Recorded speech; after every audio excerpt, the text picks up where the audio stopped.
Chers compatriotes, le 28 janvier de chaque année, notre pays, à l'instar de la communauté internationale, célèbre la journée internationale de la protection des données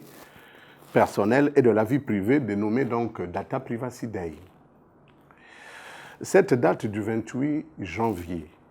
2021 correspond au 15e anniversaire de la Convention 108 du Conseil de l'Europe,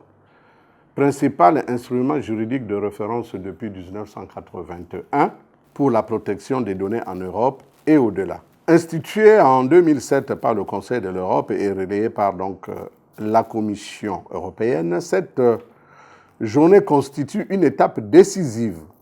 dans les missions de sensibilisation et d'information des citoyens et des responsables de traitement des données à caractère personnel sur l'importance de la protection des données personnelles et surtout du respect des libertés et des droits fondamentaux des citoyens, en particulier de leur vie privée. Notre pays, le Gabon, commémore sa 3e édition sous le thème « Le traitement des données personnelles relatives à la santé, droits et obligations ». Il est important de rappeler qu'une donnée à caractère personnel se définit comme étant toute information relative à une personne physique identifiée ou identifiable directement ou indirectement. Au sens donc de la loi 01/2011 du 25 septembre 2011 relative à la protection des données à caractère personnel, on distingue des données dites classiques qui sont donc l'identité, la voix, l'image, le numéro de téléphone, le compte bancaire, la carte de crédit, l'adresse électronique, les données biométriques et celles dites sensibles, donc relatives à la santé, aux origines sociales ou ethniques, aux opinions publiques, philosophiques et religieuses ou à l'appartenance syndicale des personnes ou encore de leur vie sexuelle. La thématique retenue pour cette année est orientée vers les données relatives à la santé qui, au terme de l'article 47 de la loi donc suscitée, pose le principe selon lequel les données relatives à la santé sont interdites de collecte, de traitement, de consultation, d'enregistrement et de conservation. À l'exception, la collecte et le traitement de ce type de données sont autorisés dans le cadre du consentement, de la recherche dans le domaine de la santé, de l'intérêt général,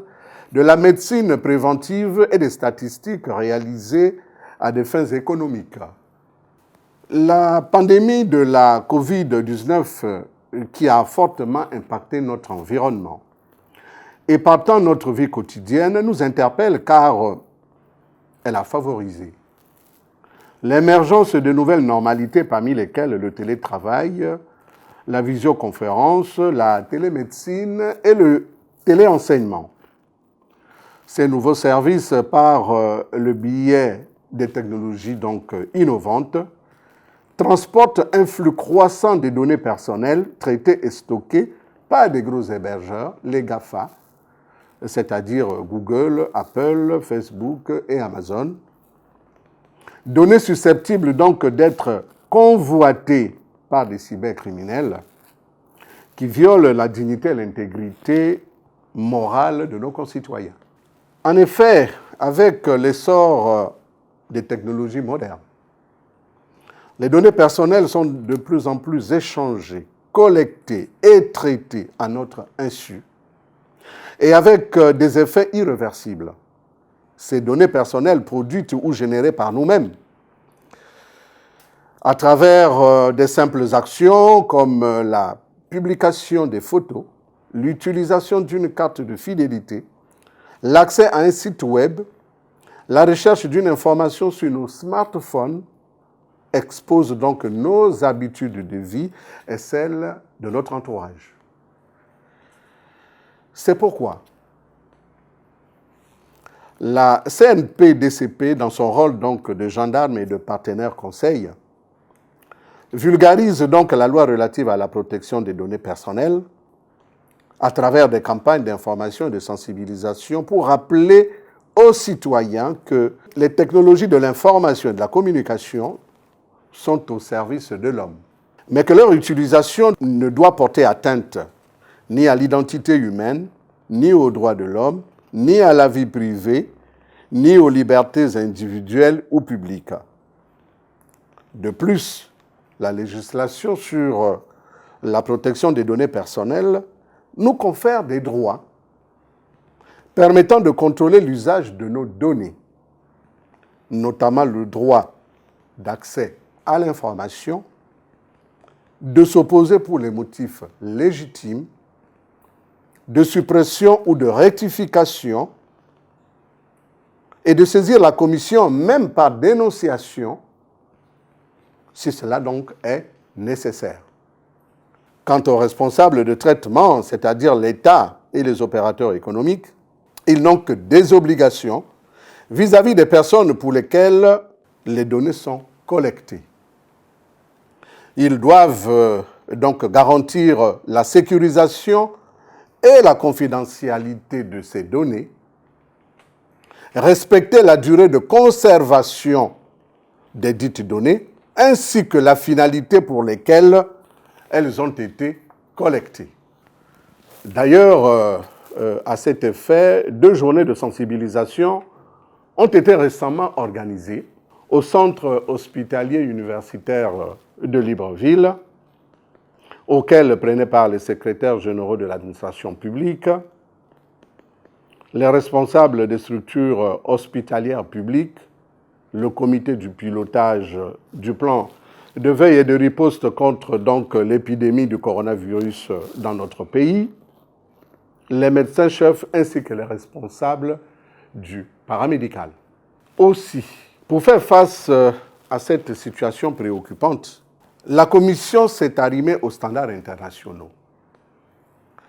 en s'affiliant en qualité de membre et observateur à certains organismes internationaux qui traitent des questions liées à la protection des données personnelles et de la vie privée, et dont les résolutions sont orientées vers la mise en place d'une norme internationale, donc supranationale, visant donc à réguler le secteur du numérique et de permettre à nos pays de s'en servir. Il s'agit donc notamment de l'Assemblée mondiale de la protection des données personnelles et de la vie privée,